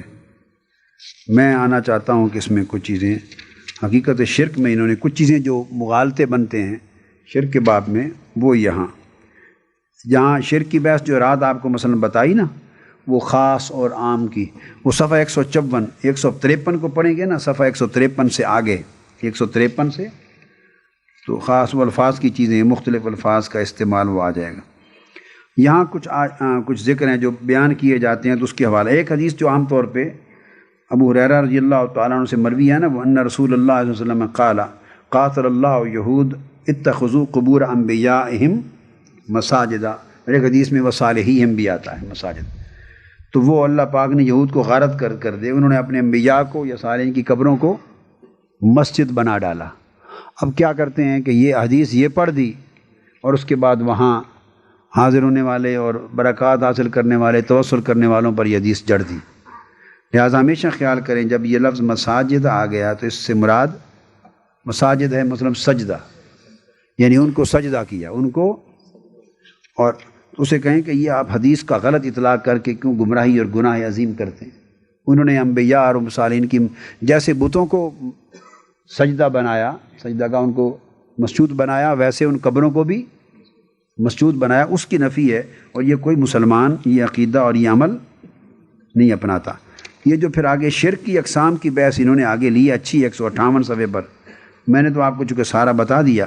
یہاں آ جائیں، عبادت جو چند ایک اشکال آتے ہیں، عبادت اور تعظیم میں فرق، شرک کے باب میں یہ بات سمجھنے والی، تعظیم کو ہمیشہ یاد رکھنا، عبادت اور تعظیم میں فرق۔ دلیل اس کی یہ دیں کہ مثلا عبادت پورا قرآن یا اسلام میں کبھی مجازن بھی کسی غیر کے لیے استعمال، تو امتیاز کریں گے کہ تعظیم عبادت نہیں ہے، تو عبادت جو ہے وہ غیر کے لیے بولیے نہیں، کبھی بھی نہیں ہوتی عبادت غیر کے لیے، کبھی بھی جائز نہیں۔ وہ شرک کبھی ایسا وقت نہیں ہوا کہ کسی امت میں شرک جائز ہو اور بعد میں، کیوں شرک تو اول روز سے نفی توحید ہے، تو آدم علیہ السلام بھی توحید کے ساتھ آئے، وہاں سے بھی شرک کا اس بات تو۔ اور تعظیم کا فرق یہ، خود اللہ پاک نے جو آدم علیہ السلام کو سجدہ کرایا، سجدہ، تو پوچھیں کیا یہ سجدہ عبادت تھا یا سجدہ تعظیم؟ کیا تھا؟ اگر عبادت ہو تو معاذ اللہ وہ تو ہو ہی نہیں سکتا، تو شرک ہو گیا۔ کیا؟ تو صرف فرق یہ تھا کہ پہلی امتوں میں تعظیم کے لیے سجدہ کرنے تک کی بھی اجازت تھی، تو حضور علیہ السلام کی امت میں آ کر تعظیم کے لیے سجدہ کرنا روک دیا گیا، تو تعظیم جائز رہی بقایا، غیر السجدہ خالی از باقی ساری تعظیم جائز رہی۔ یہ بات بڑی اہم ہے۔ اگر سجدہ ہوتا مجازن ہوتا نہیں، وہ وہی تو منع کر دیا نا، سجدہ منع کر دیا، مجازن بھی منع کر دیا، تاکہ سجدے کا رکن ختم کر دیا تعظیم سے، رکن سجدہ، سجدہ کا عمل تعظیم سے خارج کر دیا، اس کو صرف عبادت کے لیے مختص کر دیا۔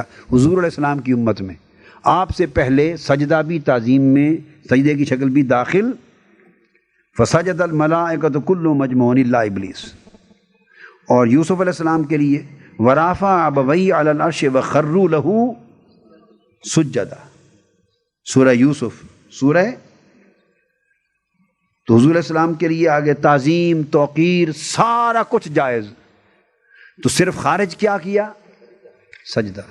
تو بتانا نقطہ یہ سمجھانا چاہتا ہوں کہ اب امت محمدی صلی اللہ علیہ وسلم میں تعظیم سے سجدہ خارج ہو گیا، باقی تعظیم کی ساری شکلیں برقرار رہیں، چونکہ ان کی منع نہیں ہے شریعت میں، قرآن میں۔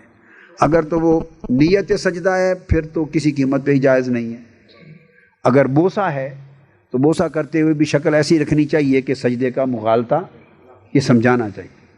بوسہ جائز ہے، وہ جو عمل ہے وہ دیکھو، جو یہاں مغالطہ ہوتا ہے، مبالغہ ہوتا ہے، جو جہالت کی وجہ سے تجاوزات ہوتے ہیں، ان کو کنڈیم کریں، روکنا چاہیے، مگر ان کو علمی طور پہ بتائیں کہ اس سے پوچھیں کیا اس نے سجدہ کیا یا بوسہ دیا، تو بوسہ سجدہ نہیں ہے، پھر بوسے کے لیے الگ دلیل دے دے۔ بوسہ جائز ہے، حجر اسود کا بھی جائز ہے۔ یہ حجر اسود کا جائز ہے بوسہ، تو پھر حجر اسود خدا تو نہیں ہے، بوسہ اللہ کے لیے ہے، بوسہ تو ہے ہی غیر اللہ کے لیے۔ نقطہ سمجھ گئے؟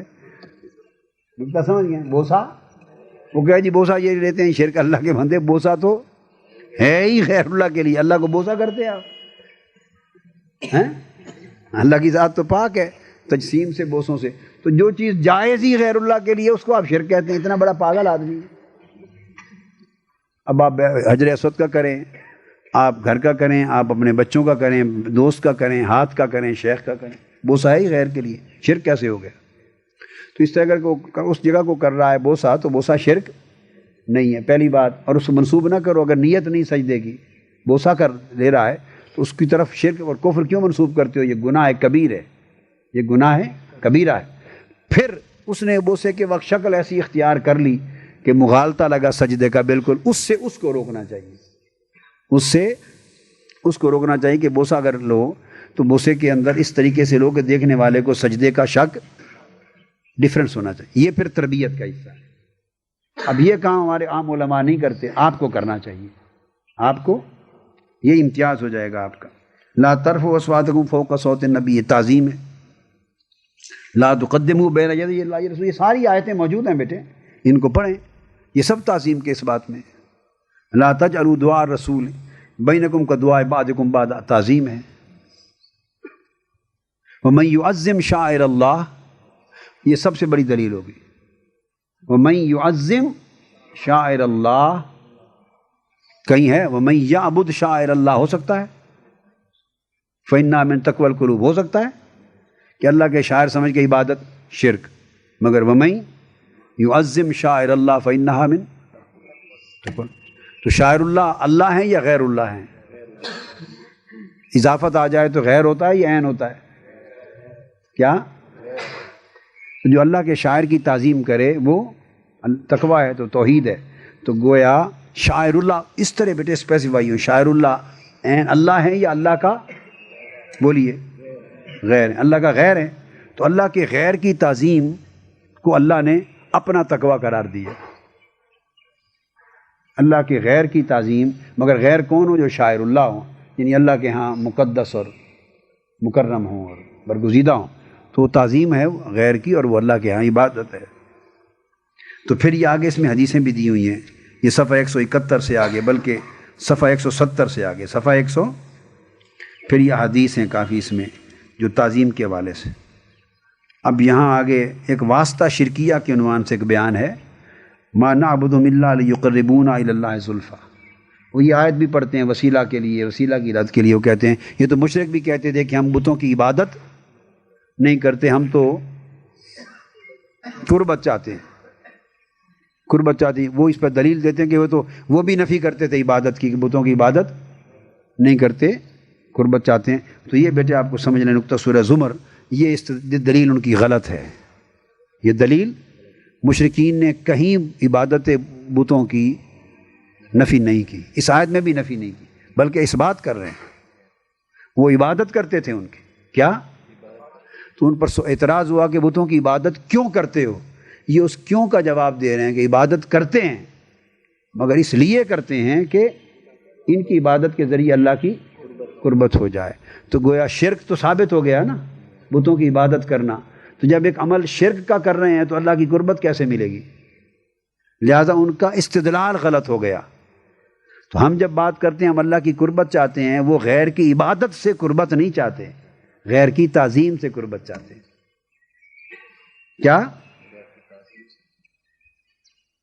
اگر وہ کہتے ما نعظمہم الا لیقربونا الی اللہ زلفیٰ، ما نعظمہم الا ارے وہ یہ کہتے تو پھر ان کی دلیل درست ہوتی اور ہمارا عمل غلط ہو جاتا۔ وہ تو کہہ رہے ہیں ما نعبدہم، وہ کرتے عبادت تھے غیر کی، شرک، اور چاہتے تھے اللہ کی، تو شرک سے اللہ کی قربت کیسے ملے؟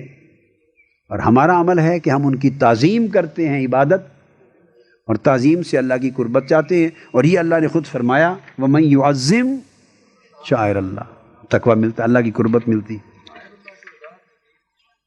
شاعر اللہ کی وضاحت وہ اس پہ بھی بحث کرتے ہیں کہ اللہ کے شاعر ہیں، تو یہ اولیاء اللہ کے مزار کیسے شاعر ہو گئے؟ آپ کہیں ڈنگر شاعر ہیں تو یہ مزارات نہیں ہو سکتے کیا؟ حج کے دن قربانی کے لیے جانے والے جانور بھی، بھیڑ بکریوں کو شاعر اللہ کہا اللہ نے، گائے ان الصفا والمروۃ من شاعر اللہ، پتھروں کو شاعر اللہ کہا ہے، پہاڑ شاعر اللہ ہے صفا اور مروہ کے، تو پہاڑ شاعر اللہ ہو گئے صفا مروہ کے، بھیڑ بکریاں اور گائے اور چھترے جو قربانی کے لیے جا رہے ہیں وہ چھترے شاعر اللہ ہیں۔ اللہ کے ہاں پتھر پہاڑ شاعر اللہ ہیں، بھیڑ بکری اور چھترے حج کے لیے چونکہ اللہ کی طرف منسوب جانے والے شاعر اللہ ہیں، ان کی تعظیم جائز ہے۔ تو اللہ کے اولیاء، انبیاء اور مقدس مقامات متبرکہ جہاں برکتیں اترتی وہ شاعر اللہ نہیں ہے؟ کوئی شرم کرو خدا کا۔ آپ اپنے اوپر یہ مت لیں کہ اب یہ بھی ہر چیز ثابت کرتے پھریں، سمجھے طریقہ؟ یہ لوگ یہ بھی ثابت کرو، یہ بھی ثابت کرو، ہر چیز نہیں ثابت کرنی ہوتی، اصول ثابت کر دیا تو اپلائی کے لیے آپ آزاد ہیں۔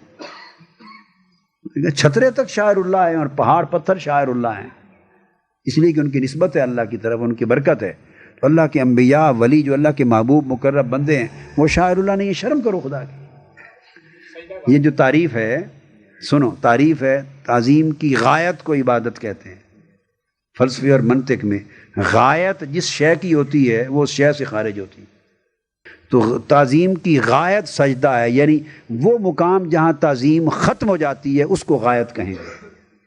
تو سجدہ عبادت بن گئی، تو عبادت جہاں سے شروع ہوتی ہے تعظیم وہاں ایک انچ پہلے فنشڈ، ختم ہو گئی بات، سمجھ گئے؟ اس کی تعریف پہ آ گئے، سمجھ آ گئے؟ اس تعریف سے ہی پکڑ لو، جو آدمی بولے بس اس کی اسی سے دلیل لے لو، اس کے لیے محنت کرنی پڑتی، اس کے لیے ہاں۔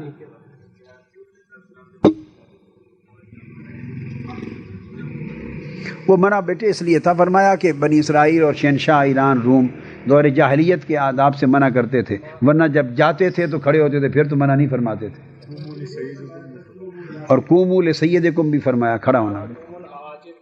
عاجم اجمیوں کے ہاں جو وہ لوگوں کو غلامانہ طریقہ تھا، بادشاہوں کے آداب تھے درباروں کے، اس کی وجہ سے منع فرمایا، ورنہ مطلقاً قیام سے منع ہوتا تو جب جاتے تھے تو حدیثوں میں آگے کھڑے ہوتے تھے صحابہ، حضرت فاطمہ زہرا کے لیے کھڑے ہوتے، اقامت میں حضور کھڑے ہوتے، جب آتے تو لوگ کھڑے ہوتے، تو کھڑا ہونا تو حضور کے احکام میں اور حدیث میں کیا ثابت ہے، حرج نہیں ہے۔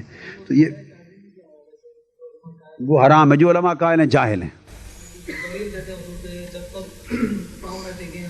وہ سجدہ نہیں ہوتا بیٹے، وہ سجدہ تعظیمی نہیں، وہ جو قائل ہے بیٹے وہ پورے کے پورے سجدے کے قائل ہے، سکے بند قائل ہیں، وہ ناجائز ہے، حرام ہے، شریعت میں اس کی اجازت نہیں۔ ٹھیک ہے، متھا وہ سجدہ کی درست بات ہے، وہ سجدہ نہیں ہوگا، قبول نہیں ہوگا سجدہ، سجدہ کے ارکان ہیں اس کے، وہ بات الگ ہے، مگر جو جواز کے قائل ہیں بیٹے ان کو اس سے غرض نہیں، وہ تو سجدہ مان کر جواز کے قائل ہیں نا، تعظیم کے لیے۔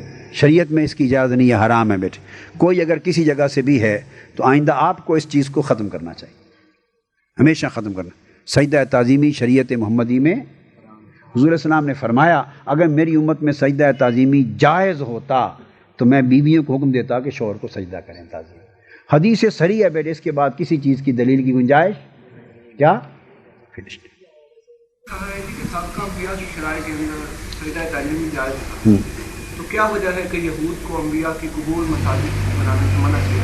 اس کا مطلب یہ ہے کہ قبور کی تعظیم کرنا چاہیے؟ نہیں، وہ بیٹے عبادت کے لیے کرتے تھے، وہ جو ان کو کہا گیا نا وہ ان کی عبادت کرتے تھے نا، قبور اور جیسے بتوں کی عبادت، تو وہ عبادت گاہیں بناتے تھے، اس لیے ان کو مساجد کہا کہ وہ سجدہ کرتے تھے بمعنی عبادت، ان کی عبادت کرتے تھے، اللہ بابن اللہ ایسا چیز کرتے تھے، تو وہ تعظیم کے لیے نہیں تھا۔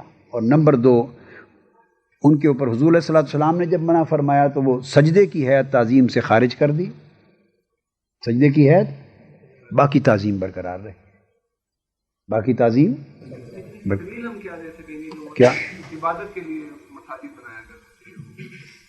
ہاں بیٹے، تو وہ تو شرک کرتے تھے نا، وہی تو میں آپ کو بتا رہا ہوں، یہود کے اللہ نے فرمایا کہ ان پر جو آفات نازل ہوئی، آفات وہ اسی وجہ سے، اور قبور کی بھی نہیں، یہ تعظیم جو ہے قبور کے لیے یہ سجدہ اجازت نہیں تھا، وہ بھی جو تعظیم کا جو سجدہ تھا وہ پیغمبر کے لیے مثلا کیا کسی موقع پر، قبور کے لیے نہیں۔ جب عبادت سجود، جب نماز کا عبادت کا حصہ آ گیا تو وہ ان کے ہاں بھی یہ معمول نہیں تھا، وہ جب کرتے تھے بیٹے تو وہ اس کو عبادت کے طور پہ کرتے تھے، چونکہ وہ عیسائی آ گئے، پھر یہودی آ گئے، وہ عزیر ابن اللہ کہتے تھے، اللہ کا بیٹا، ان کی الوہیت کا شک کرتے تھے عیسیٰ علیہ السلام کو، تو ان کے اندر عقیدہ الوہیت آ گیا تھا، عقیدہ الوہیت الہ سمجھ کر پھر کرتے تھے، بنیاد اس کی ہے۔ پھر شرک فی علم کی بحث ہے، پھر شرک فی دعا ہے، تو اس طرح کر کے وہ پھر اس کو آیات کو لے کے اس کو بیان کیا گیا ہے۔ شرک فی تحریم کی جہاں بحث آئی ہے پھر اس کے لیے بیٹے بیان کیا گیا ہے، اور اس کے لیے پھر تحریم ہے وَمَن يُعَظِّمْ شَعَائِرَ اللَّهِ، بحث آیات دے کر اس چیز کو سمجھایا گیا ہے سارا کہ کیا کیا اس کے آپ وَمَا أُحِلَّ لِغَيْرِ اللَّهِ بِهِ کی بحث بھی اس میں آئی ہے، یہ صفحہ 202 203 کے اوپر لے لی گئی ہے۔ تو یہ آپ اب اس میں یوں کر لیں کہ ذرا اس کتابوں کو لے کر بیٹے اس موضوع کو پڑھ لیں۔ بعضوں نے آگے ایک مغالطے جو بنائے ہیں نا تفہیم کے اہم نکات، اس میں ضروری چیزیں بہت جمع کر گئیں، بعض لوگ شرک فی شفاعت کہتے ہیں، شرک فی توسل کہتے ہیں، اس بحث کو بھی لیا گیا۔ یہ وہ چیزیں ہیں جو بعض کتابوں میں محمد بن عبد الوہاب نجدی اور ان کے خیالات کو لے کے کہ شرک توسل میں شرک ہے، شفاعت میں شرک ہے، ان بحثوں کو بھی اس میں لیا گیا سارا، دلائل پھر آیات سے، پھر ساری ان کی احادیث کا بھی ذکر ہے، پھر من دون اللہ کی بحث بھی ہوتی ہے اس میں، تو اس میں بھی آپ کو 220 صفحے میں من دون اللہ کی بحث، پھر احادیث بھی بیان کی ہیں میں نے، اس میں حدیثیں ہیں بیٹے کہ من دون اللہ سے مراد کیا ہے، اطلاق غلط کیسے ہوتا ہے، یہ تمام احادیث اس کے اندر موجود ہیں بیٹے، اللہ کے سوا۔ تو یہ کتاب آپ کو پھر اس کا رد بھی، آیات ہیں رد کے لیے، آیات ہیں، پھر احادیث بھی ہیں، اس کو بیٹے غور سے پڑھ لیں۔ اے چارہ گرے شوق کوئی ایسی دوا دے جو دل سے ہر ایک غیر کی چاہت